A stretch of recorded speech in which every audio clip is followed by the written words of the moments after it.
2 महिन्यापूर्वी रिलीज झाला होता अल्याड पल्याड नावाचा सिनेमा. अल्याड पल्याड सिनेमाची प्रमोशनची पूर्ण जबाबदारी अक्षर मानवकडे होती. त्याचे मी कंटेंट लिहायचं आणि आमची जी टीम आहे ते कंटेंट सगळीकडे व्हायरल करायचं. म्हणजे महाराष्ट्रातले 36 जिल्हे आणि 45,000 गावापर्यंत तो सिनेमा, भले तिकडे लागला न लागला हा भाग माहित नाही, आम्हाला काय त्याशी घेण्यात येणं नव्हतं, पण तो सिनेमा चांगला दर्जेदार सिनेमा लोकांचे पण पोहोचवायचं एवढंच आमच्या डोक्यात होतं. आम्ही म्हणजे अजून जे निर्माते आहेत त्यांची माझी अजून भेट पण झालेली नाही, जावळे सरांची पण भेट झालेली नाही, पण ते आधीमध्ये फोन करून सांगतात, अरे आम्हाला अजिबात अपेक्षित नव्हतं की तुम्ही तो सिनेमा एवढ्या लोकांच्यापर्यंत पोहोचवाल.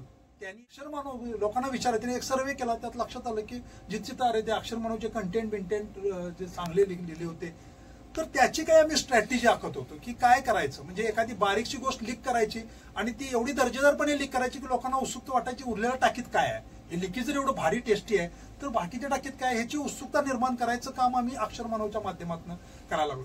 सरांचा जेव्हा आम्हाला निरोप आला की बघायला यायचं, सर आमची एक फार विनंती अशी आहे की अनलेस अँड अंटिल सिनेमा दर्जेदार असल्याशिवाय अक्षर मानव हे करत नाही. कारण झालंय काय, मराठी चित्रपटाला जी काय अधोगती लागलेली आहे ती थांबवायचं काम अक्षर मानव खारीचा वाटा म्हणून करायला लागलं. त्यामुळं तिथं आम्ही कॉम्प्रोमाइज लेवलला कुठंच येत नाही, आम्हाला ते करायचंच नाहीये. काही जरी झालं तरी करायचं नाही. आम्हाला आवडला, पब्लिककडनं पैसे काढायचे आहेत खिशातून, त्यांना त्याचा मोबदला मिळाला पाहिजे, ही आमची जेन्युइन अपेक्षा आहे.